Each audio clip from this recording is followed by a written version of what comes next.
Hello guys, আমি আজ explain করছি কুইন অফ টিয়ার্স এপিসোড 12। এপিসোডের শুরুতে দেখি স্টোরেজ কোম্পানিতে হেইন ও বেখেনু সমস্ত ফুটেজের ইনফরমেশন দেখছিল। সেখানে একটা ফুটেজ দেখতে গিয়ে হেইনের মনে পড়ে যায় এই ট্রাকটা সে ঘরেও একবার দেখেছিল। তারা বলে, তাহলে কি দাদুর সিক্রেট ফান্ডের টাকাগুলো ঘরেই কোথাও লুকানো আছে, আমরা খুঁজে পাচ্ছি না। বৃষ্টি এলে বেখেনু হেইনকে তার কোট দিয়ে বলে, বৃষ্টিতে ভিজলে তোমার ঠান্ডা লেগে যাবে, এখানে দাঁড়াও, আমি গাড়ি নিয়ে আসছি। হেইন সেখানে বসে পড়ে। উনসাং সেখানে এলে হেইনের আবার হ্যালুসিনেশন হয়। উনসাংকে সে বেখেনু ভেবে তার গাড়িতে করে যেতে থাকে। বেখেনুও তার গাড়ি নিয়ে তাদের ফলো করে। উনসাং তাকে আটকাতে চাইলেও বেখেনু একটা আটকানো রাস্তার সমস্ত রুল ভেঙে ব্লক রাস্তার সমস্ত জিনিস উড়িয়ে উনসাংয়ের গাড়ির সামনে এসে থামে। হেইন প্যানিক করে, ভাবে কেউ তাদের হয়তো ফলো করছে। সে পুলিশকে ফোন করতে যাবে, দেখে সামনের গাড়ি থেকে বেখেনু বেরিয়ে আসছে। বেখেনু চেঁচিয়ে বলে, হেইন বেরিয়ে এসো। এবার হেইনের ভ্রম ভাঙে। সে বুঝে যায় তার সঙ্গে তার ভালোবাসা নেই। শয়তান উনসাং তার পাশে বসে রয়েছে। হেইন বেরোতে গেলে উনসাং তাকে বলে, বেরিয়ে কি বলবে, তুমি আমায় বেখেনু ভেবে আমার সঙ্গে চলে এসেছো। হেইন বলে, গেট খোলো, আমি বাইরে যাব। হেইন বাইরে যেতেই বেখেনু তাকে বলে, ঠিক আছো? হেইন বলে, হ্যাঁ ঠিক আছি। বেখেনু বলে, আমি ভাবলাম তোমার বুঝি কিছু হয়েছে, চলো এবার আমরা বাড়ি ফিরবো। হেইন বলে, আমি দাদুর সাথে দেখা করতে চাই, তুমি তো সবই জানো, তাই উনসাংয়ের সাথে যাচ্ছি। বেখেনু বলে, আমিও যাব। উনসাং বলে, কেবল আমি হেইনকে নিয়ে যাব। হেইন বলে, চিন্তা করো না, আমাকে কিছুক্ষণ পরে এসে নিয়ে যেও। বেখেনু বলে, সত্যি করে বলো তুমি ঠিক আছো? হেইন বলে, সব ঠিক আছে। এই বলে সে উনসাংয়ের সাথে যেতে থাকে। উনসাং বেখেনুর দিকে তাকিয়ে শয়তানের হাসি হাসি। হেইন গাড়িতে যেতে যেতে গাড়ির ব্যাক ক্যামেরা দিয়ে বেখেনুকেই দেখতে থাকে। হঠাৎ বেখেনুকে কেউ পেছন থেকে মাথায় আঘাত করে। পরের দৃশ্যে দেখি দাহি দরজা খুলে চমকে যায়। এই লোকটা ছিল গনুর আসল বাবা। লোকটা বলে, আমি ফাইন্যান্সিয়াল ডাইরেক্টর থাকার সময় অনেক টাকা খেয়েছি আর ফাঁসবে ওই চিওল। গনু কাঁদলে লোকটা বলে, ওকে বাথরুমে নিয়ে গিয়ে থামাও, আমার ঘুমে ডিস্টার্ব হচ্ছে। এদিকে দেখি বেখেনুর মাথায় রক্ত। আস্তে আস্তে তার জ্ঞান ফিরলে সে দেখে তার হাত পা বাঁধা রয়েছে। গাড়ির মধ্যে গ্যাংস্টার পিয়ং তাকে ইঞ্জেকশন দিয়ে মারার চেষ্টা করছে। হেইনকে বাড়ি নিয়ে এলে প্রথমেই সে তার দাদুর সাথে দেখা করতে চায়। উনসাং বলে, আগে চেঞ্জ করে খাবার খাবে, তারপরেই দেখা করতে পারবে। উনসাং এদিকে হেইনের পছন্দ মতো খাবার তৈরি করা ছিল। প্লেট, গ্লাস, ফ্লাওয়ার সবই হেইনের পছন্দ মতো সাজাচ্ছিল। পিয়ং ফোন করে বলে, বেখেনুকে রাস্তা থেকে হাঁটিয়ে দিয়েছি। উনসাং বলে, ওকে, আমার সাথে কন্ট্যাক্ট করবে না যতক্ষণ না আমি তোমাকে কন্ট্যাক্ট করছি। এই বলে সে তার ফোন অফ করে দেয়। হেইন এলে উনসাং তাকে খাবার খেতে বলে। ঘরে এসে কেমন লাগছে তাকে জিজ্ঞাসা করে। হেইন বলে, এটা এখন আমার ঘর নেই। উনসাং তার গলার লকেটটা দেখিয়ে বলে, ছোটবেলায় যখন তোমাকে কুকুরে তাড়া করেছিল আমি তোমায় বাঁচিয়েছিলাম। বোট অ্যাক্সিডেন্ট যখন হয়েছিল তখন আমি তোমাকে জল থেকে বাঁচিয়েছিলাম। হেইন বলে, সেদিন সেটা তুমি ছিলে? কই, আমার মনে নেই তো। বেখেনুর মা হেইনের মাকে বেখেনুর সমস্ত ছোটবেলাকার ফটো দেখায়। বংহেই বলে, ছোট থেকেই বেখেনু বক্সিং আর সুইমিংয়ে পারদর্শী ছিল। একটা ফটো দেখিয়ে বলে, ছোটবেলায় এই সমুদ্রের তীরে একটা ক্যাম্পে গেছিল, সেখানে একটা ছোট মেয়েকে জল থেকে তুলে বাঁচিয়েছিল। হেইনের মা বলে, এই সমুদ্রের সৈকতটা চেনা চেনা মনে হচ্ছে, কিন্তু মনে পড়ছে না এটা কোথায়। দেখো কাণ্ড, মিথ্যের ওপর মিথ্যে কথা বলে সিম্পেথি দিয়ে হেইনকে হাত করার চেষ্টা করছে। আসলে বেখেনু হেইনকে সেদিন বাঁচিয়েছিল আর এই শয়তানটার নিজের নাম দিচ্ছে। কিন্তু এখানে হেইনের ক্যারেক্টারটা এই ড্রামাতে আমার সবচেয়ে বেশি ভালো লাগে, অন্য ড্রামাগুলোর থেকে আলাদা। কারণ হেইন সবকিছু দেখায় যে সে বিশ্বাস করেছে, কিন্তু আসলে সে সেটাই বিশ্বাস করে যেটা তার মন চায়। উনসাং হেইনকে তার দাদুর সাথে দেখা করতে নিয়ে আসে, কিন্তু হেইন বলে, আমি দাদুর সাথে একা দেখা করতে চাই। তাই সে দাদুর সঙ্গে দেখা করতে একাই ঢোকে। হেইন তার দাদুর সাথে কথা বলতে চায়, কিন্তু তার দাদু তাকে চিনতেই পারে না। শিওল এসে উনসাংয়ের ওপর চেঁচায়, বলে, এত হিউমিলিয়েট করছে তবুও ওই মেয়ের কথাই শুনছিস। কিন্তু উনসাং তার মাকে ভেতরে ঢুকতে দেয় না।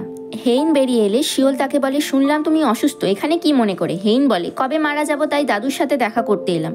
শিওল বলে, তোমার দাদু তোমাদের কাউকে বিশ্বাস করে না, তাই তো সমস্ত পাওয়ার অফ অ্যাটর্নি আমাকে দিয়ে গেছে। হেইন বলে, চেঁচালি সবকিছু সত্যি হয়ে যায় না, সত্যিটা আমরা জানি। শিওল বলে, তোমাদের ফ্যামিলির লোকেরা টাকার জন্য একে অপরের সাথে যুদ্ধ করে মরে, তোমার মুখে এসব কথা মানায় না। হেইন বলে, আপনার জন্য আমার ফ্যামিলিরা যেই অবস্থা, কিন্তু আপনাকে থ্যাংক ইউ, আপনার এই ধোকা দেওয়ার জন্যই তো আজ আমার সমস্ত পরিবার একসাথে রয়েছে। আজ তারা একসাথে, তারা কাছাকাছি রয়েছে।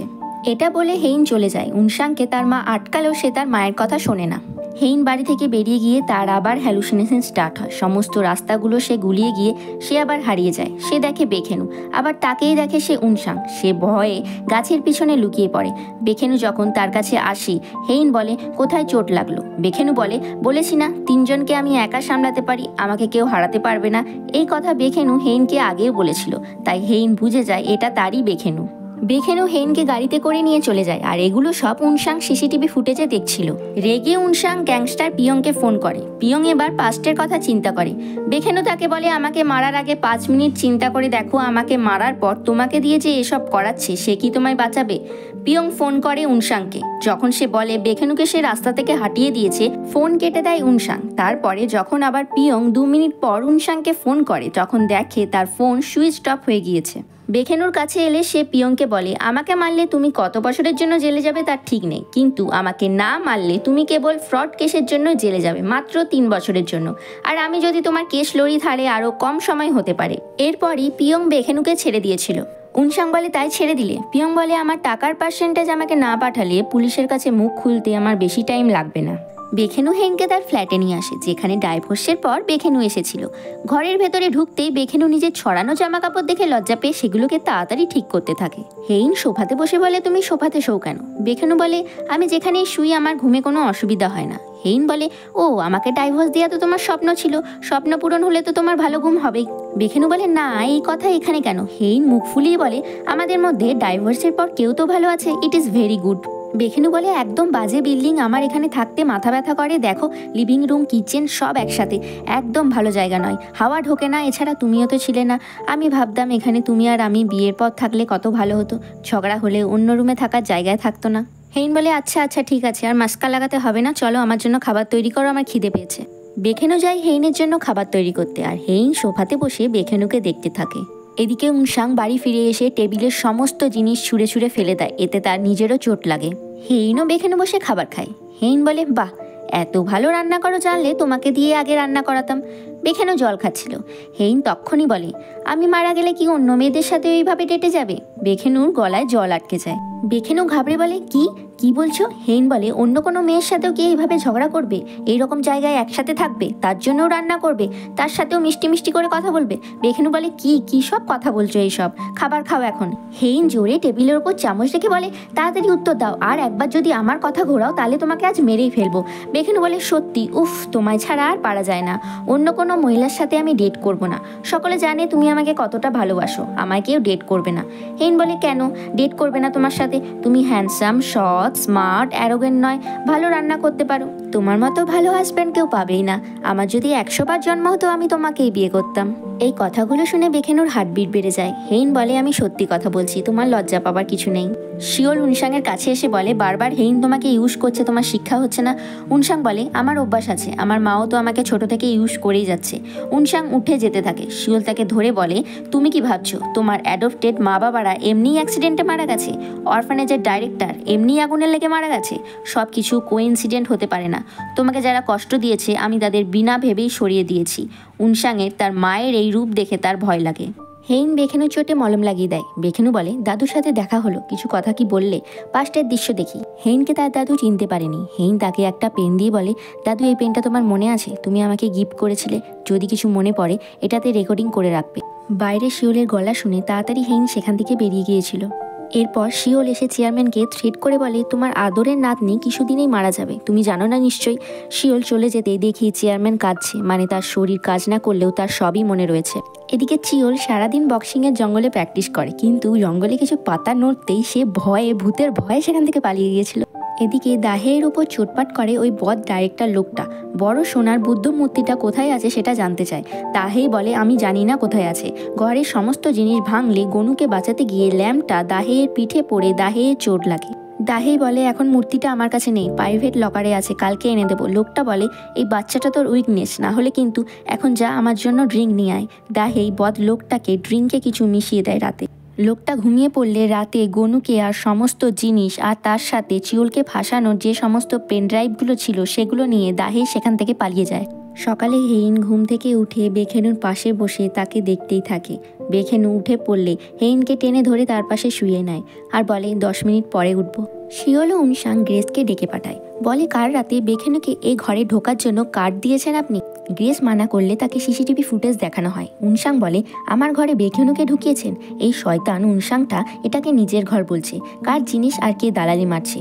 গ্রেস ভয়ে বলে দেয় বেখেনু তাকে অফার দিয়েছে সিগারেট ফান্ড খোঁজার জন্য, আর এটা খুঁজে পেলে 10% আমাকে দেওয়া হবে, আর এই সিক্রেট ফান্ডটা আশা করছে এরা ঘরেই কোথাও লুকানো আছে। মিশিয়ন ও গ্রামের মহিলারা দেখে তাদেরকেও লুকিয়ে ফটো তুলছে। এরা তাদের পিছু পিছু লোকগুলোকে ফলো করতে থাকে। মিশিয়ন এদের কাছে গিয়ে তাদের ক্যামেরা চাইলে তারা দিতে চায় না, তারা দৌড়ে পালিয়ে যাচ্ছিল। মিশিয়ন এবার দৌড়ে গিয়ে এদেরকে গিয়ে একটা লাথি মারে। এই লাথিটা না দারুণ ছিল। লোকগুলো নিচে পড়ে যায়, ভয়ে দৌড়ে গিয়ে গাড়িতে উঠে পড়ে, গাড়ি নিয়ে পালিয়ে যাচ্ছিল। এবার গাড়িটা আটকাতে গেলে মিশিয়ন নিচে পড়ে যায়। হিয়ন্তে বাচ্চাদের ট্রেনিং করাচ্ছিল। চিওল সেখানে এসে তাকে বলে, শুনলাম একটা সাসপিশিয়াস গাড়ি নাকি গ্রামের চারিপাশে ঘুরে বেড়াচ্ছে, তাহলে রাতে পাহারা দেবার টিমে আমিও জয়েন করব। লোক যত বেশি হবে ততই ভালো। বেখেনু আর হেইন গাড়িতে করে তাদের গ্রামে ফিরছিল। রাস্তায় একটা জায়গায় সূর্য অস্তের দৃশ্য দেখাতে বেখেনু হেইনকে গাড়ি থেকে নামায়। বেখেনু বলে, এখানে কেউ যদি তার ভালোবাসার কথা বলে সে 100% সাকসেসফুল হয়ই। হেইন বলে, এমন হয় না। বেখেনু বলে, এই সূর্য ডোবার সময় তার আলোটা একটা রোমান্টিক মহল ক্রিয়েট করে। তোমার মুখের উপর পড়েছে, তোমাকেও খুবই সুন্দর লাগছে। হেইন বলে, আমাকে প্রপোজ করবে নাকি? বেখেনু পকেট থেকে একটা রিং বার করে, বলে, আমি বলবো না এখনই বিয়ে করতে, কিন্তু আমরা আমাদের ডাইভোর্স তো ক্যান্সেল করতেই পারি। হেইন রিংটা নিজেই তুলে আঙ্গুলে পরে নিয়ে বলে, তোমার মনে আছে আমার সাইজ? আবার আঙ্গুল থেকে রিংটা খুলে দিয়ে বলে, ফেরত দিয়ে দাও, দিয়ে চলে যেতে থাকে। বেখেনু বলে, কেন? বলেছিলে 100 বার জন্ম হলেও আমাকেই বিয়ে করবে, তাহলে কেন এখন মানা করছো? হেইন বলে, আবার জন্ম হলে দেখবো, এখন নয়। বেখেনু বলে, কেন এখন নয় কেন? হেইন এবার বলে, কালকে তোমাকে ভেবে উনসাংয়ের সাথে আমি চলে গিয়েছিলাম। আমার এতই খারাপ অবস্থা, আমি যদি শেষ পর্যন্ত তোমাকেই না চিনতে পারি। বেখেনুর চোখে জল আসে। সে চিন্তা করে, সে তো জানেই এইসব কথা। রাতে শুয়ে চিন্তা করেই তার ঘুম আসে না। হেইনের রুমে থাকলে সোফাতে শুয়ে তার ঘুম আসে না। আবার দেখি হেইন বেখেনু দুজনেই কাঁদে। হেইন বলেছিলাম আমার অবস্থা খারাপ হলে আমরা আর একসাথে থাকবো না, কিন্তু জানতাম না খারাপ অবস্থা এত তাড়াতাড়ি চলে আসবে। এই সূর্যের আলোটা খুবই সুন্দর, ঠিক তোমার মতো। তোমায় এই আলোতে খুবই হ্যান্ডসাম লাগছে, কিন্তু আমার যে ভয় করছে। বারবার মনে হচ্ছে আমার সামনে বেখেনুই দাঁড়িয়ে আছে, তো এটা আমার স্বপ্ন নয় তো? আমি তো বুঝতেই পারছি না, মনে হচ্ছে সবই আমার হ্যালুসিনেশন। তাই আমায় মাপ করে দাও, এখন আমি তোমার কথা রাখতে পারবো না। এবার দেখি দুজনেই কান্না করতে থাকে। এই সিনটা সত্যি সত্যি সত্যি খুবই হার্ট টাচিং সিন ছিল। গ্রামে বমিজাকে ডিটেকটিভ ড্রোনের সমস্ত ফুটেজ দেখাতে আসে। এদিকে ইয়ংসং তার মাকে খুঁজে পায় না। সকলেই প্যানিক করে তার মাকে খুঁজতে থাকে। তখন বমিজা ড্রোন উড়িয়ে সমস্ত গ্রাম খুঁজে ইয়ংসংয়ের মাকে খুঁজে বের করে দেয়। আনন্দে ইয়ংসং বমিজাকে হাক করলে বমিজার তো আবার নতুন করে তার মনে প্রেম জেগে ওঠে। রাতে ইয়ংসং আর বমিজা নিজেদের মা বাবাকে নিয়ে দুঃখ করে। বমিজা খুব স্যাড হলে ইয়ংসং তাকে বলে, দুঃখ পেও না, তোমার মনের কথা তোমার বাবাও জানে যে তুমি তোমার বাবাকে কতটা ভালোবাসো। এদিকে দেখি চাকর দাদুকে ওষুধ দিচ্ছে। সেই ওষুধটা খেয়েও নিচ্ছে, কিন্তু চাকর চলে যেতে সেই ওষুধটা মুখ থেকে বের করে লুকিয়ে আলমারি একটা বক্সে তুলে রাখছে।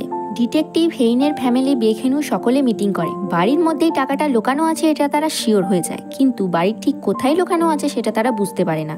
হেইন বলে, কালকে দাদু আমায় আস্তে আস্তে কানে কানে বলল, যুদ্ধ লাগলে আমার ঘরে চলে এসো, আমার মধ্যে এয়ার রাইট শেল্টার আছে, সেখানে এসে লুকাতে পারবে। সকালে বলে, এসব ভুল কথা, কোনো কিছুই নেই। বাবা বলে, আছে আছে, এরকম কিছু আমি শুনেছি, প্যানিক রুম হতে পারে, সেখানে হতে পারে, কিন্তু সেই প্যানিক রুমটা কোথায় আছে বাড়ির সেটা আমিও জানি না। এদিকে উনসাংয়েরও মনে পড়ে হেইন ও চিওল এই প্যানিক রুম নিয়ে কিছু একবার আর্গুমেন্ট করছিল। তার মাকে বলে, তুমি কি জানো এই ব্যাপারে কিছু? চিওল ও হিয়ন্তেরা রাতে গ্রাম পাহারা দিচ্ছিল। হঠাৎ দেখে একটা গাড়ি আসছে। এরা সকলেই ভয় পেয়ে যায়। সেটা থেকে কেউ নামছে। চিওল তাড়াতাড়ি পুলিশকে ফোন করতে যাবেই দেখে সেটা থেকে দাহে। চিওল সব ফেলে দৌড়ে গিয়ে দাহেকে জড়িয়ে ধরে, গনুর মাথায় হাত বোলায়। দাহেকে বাড়ি নিয়ে এলে সে সকলের কাছে মাপ চায় আর বলে, সব টাকা এখানেই আছে, যা নিয়ে গিয়েছিলাম। মা বলে, তুমি কি ভাবছো এসব করে সব টাকা ফেরত দিয়ে সব ঠিক হয়ে যাবে? তুমি এখান থেকে চলে যাও। বাবা বলে, অনেক রাত হয়েছে, পরে কথা হবে। মা বলে, একদম নয়, তাড়াতাড়ি এই বাচ্চাটাকে নিয়ে এখান থেকে বেরিয়ে যাও। চিওল বলে, এর নাম গনু মা। মা বলে, এটা তো ছেলে নয়। চিওল চেঁচিয়ে বলে, ও আমার ছেলে, ওর আম্বেলিকের কর্ড আমি কেটেছি। প্রতি রাতে আমি গান গাইয়ে ওকে ঘুম পাড়িয়েছি, ওকে চান করিয়েছি, ওকে খাবার খাইয়েছি। গনু প্রথমে মা বলেনি, বাবা বলেছে। গনুকে কোলে নিয়ে দাহেকে হাত ধরে চিওল বাইরে চলে যায়। দাহে বলে, আজ অবধি আমার সাথে তোমার মতো ভালো ব্যবহার কেউ করেনি, তাই তোমাকে আমি কষ্ট দিতে চাই না। তোমাকে ফাঁসিয়ে ওই লোকটা জুনহু ডাইরেক্টর তোমাকে জেলে পাঠাতে চায়, সেটা আমি চাই না। চিওল বলে, আমি যে আমার ছেলে আর ওয়াইফের সাথেই থাকতে চাই। হেইন চুপি চুপি বেখেনুর রুমে ঢোকে আর আংটির বক্সটা খুলে আংটিটা তার হাতে পড়ে বলে, আমার বেখেনুর চয়েস ভালো। বেখেনু রুমে এলে তাড়াতাড়ি সে বক্সটা রেখে দিলেও আংটিটা তার আঙুলেই রয়ে যায়। বেখেনু বলে আংটিটা ফেরত দিয়ে দেবো। বক্সটা তুলে নিয়ে যেতে থাকে। হেইন বলে আজই ফেরত দিয়ে দেবে। বেখেনু বলে তোমায় আর এসব বলে আর কোনো কষ্ট দেবো না, তাই নিয়ে যাচ্ছি। হেইন ওকে বলে বাইরে যেতে গিয়ে আবার ফিরে আসে। আংটির বক্সটা খোলে। বেখেনু চমকে যায়। আংটিটা বক্সে রেখে দিয়ে বলে কেবল পরে দেখছিলাম। বেখেনু তার দিকে তাকিয়ে থাকলে হেইন বলে এত তাকানোর কি আছে, লেটেস্ট ডিজাইন, তাই আমি ট্রাই করছিলাম। বেখেনু বলে হ্যাঁ হ্যাঁ বুঝেছি। হেইন যেতে থাকলে বেখেনু হেসেও চেঁচিয়ে চেঁচিয়ে বলতে থাকে আমি ফেরত দেবো না হেইন, এখানেই রেখে গেলাম, আরও রিসার্চ করার থাকলে তুমি করতে পারো, এখানেই থাকলো রিংটা। হেইন দৌড়ে রুমে গিয়ে দরজা বন্ধ করে দিয়ে বালিশে মারে আর বালিশে মুখ গুজে চেঁচাতে থাকে। এই পুরো ড্রামাটাতে এটা আমার বেস্ট সিন লেগেছে। যে ইঞ্জিনিয়ারটা বাড়ি বানিয়েছিল সে মারা গেছে, তার ছেলে কিছু বলছিল না। বেখেনুর বেস্ট ফ্রেন্ড সেই লোকটাকে চেনে, তাই বেখেনু সেই লোকটার কাছে তাকে নিয়ে আসে। ফ্রেন্ড সেই ছেলেটাকে বললে সেই ছেলেটা প্ল্যান দিয়ে দেয়। বাড়ি এসে বেখেনু প্ল্যান সকলের সাথে ডিসকাশন করে। বেখেনু বলে এটা লিফটের পেছনে রয়েছে। লিফটে দুটো দরজা, একটা সামনে আর একটা পেছনের দিকে, সেটা কেউ জানে না। এদিকে উনসাঙ্গ লোক নিয়ে সমস্ত বাড়ি চেক করাতে থাকে, দেখে কোথায় প্যানিক রুম থাকতে পারে। দাদু আবার ওষুধ না খেয়ে সেটা লুকিয়ে রাখছিল, কিন্তু এবার সে শিওলের কাছে ধরা পড়ে যায়। শিওল বলে তোমাকে এই নরকে রাখলাম, তবুও কি করে? দাদু বলে আমি নরকে আছি, আমি আমার শাস্তি পাচ্ছি। দাদুকে টর্চার করে শিওল, টাকা কোথায় আছে জানার জন্য তাকে চাপ দেয়। দেখি রাতের বেলায় দাদু জেগে আছে। হেইনের দেওয়া পেনটা নেয় আর হুইল চেয়ারটা টেনে নিয়ে আসে সিঁড়ির কাছে। সিঁড়ির কাছে দাঁড়ায় আর তার চোখে জল, তার সাথে তার মুখে একটা হাসি। সকালে হেইনের ফ্যামিলি সকলেই দাদুর সাথে দেখা করতে আসে। দেখে আগে থেকে সেখানে লোকে ভর্তি, পুলিশ অ্যাম্বুলেন্স রয়েছে। পুলিশের মাইকে এরা শোনে 80 বছরের হং মানদেও মারা গিয়েছে। সকলেই চেঁচায়। বমিজা দৌড়ে গিয়ে তার বাবাকে দেখতে যায়। সে কান্নায় ভেঙে পড়ে। সকলেই কেঁদে কেঁদে পড়ে যায়। দাদুকে অ্যাম্বুলেন্সে করে নিয়ে চলে যাওয়া হয়। দাদুর মেমোরিয়াল হয়, সকলেই সেখানে আসে। টিভিতে দেখানো হয় এবং বলে চেয়ারম্যান অসুস্থ হলে তার পাওয়ার অফ অ্যাটর্নি শিওল পেয়েছিল, কিন্তু চেয়ারম্যান এখন মারা গিয়েছে, তাই এই পাওয়ার অফ অ্যাটর্নি এখন অকার্যকর হয়ে গিয়েছে। কোর্ট পারমিশন দিচ্ছে, তাই কুইন ফ্যামিলির সমস্ত লোকেরা এখন তাদের বাড়িতে ফিরতে পারে। হেইনকে কষ্ট পেতে দেখে হেইনের হাত ধরে বেখেনু। নটিংকি শিওল রেডি হয়। এরা সকলে বাড়িতে ফেরে। বেখেনু কোর্টের অর্ডার শিওলকে শোনায়। বমিজা বলে শুনেছিস, এবার বেরিয়ে যা। শিওল বলে শেষ যাত্রায় আমি থাকবো। সকলে তার নটিংকি দেখে অস্থির হয়ে যায়। বমিজা রাগলে হেইন বলে এখন নয় পিসি, এখন দাঁড়াও। কুইন ফ্যামিলি লিফটের ভেতরে ঢোকে। বেখেনু লিফটের একটা হ্যান্ডেলের কিছু ঘুরিয়ে একটা জিনিস দেখে সেখানে একটা বোতাম। সেটা প্রেস করতেই তারা পেছনের দিকে চলে যায়। পিছন দিকে একটা দরজা খোলা হতেই কিছু দেখে এরা, আর অবাক হয়ে তাকিয়ে থাকে সেটার দিকে। পাস্টের দৃশ্য দেখি। ছোটবেলায় সমুদ্রে সুইমিং ক্যাম্পে গেছিল বেখেনু। একটা বোট অ্যাক্সিডেন্ট দেখে বেখেনু সমুদ্রে ঝাঁপ দেয়। হেইনকে তুলে নিয়ে এসেছিল সমুদ্র থেকে, কিন্তু এরা সেটা দুজনেই এখনো জানে না। হেইনকে দূরে কাঁদতে দেখে বেখেনুও দুঃখ পেয়েছিল। বেখেনু আর হেইনকে তো ডেস্টিনি একে অপরের সাথে জুড়ে দিয়েছে। শয়তান চেষ্টা করে কি তাদের আলাদা করতে পারবে? আর এখানেই এপিসোড 12 শেষ হয়ে যায়। এপিসোড 13-এর জন্য স্টে কানেক্টেড।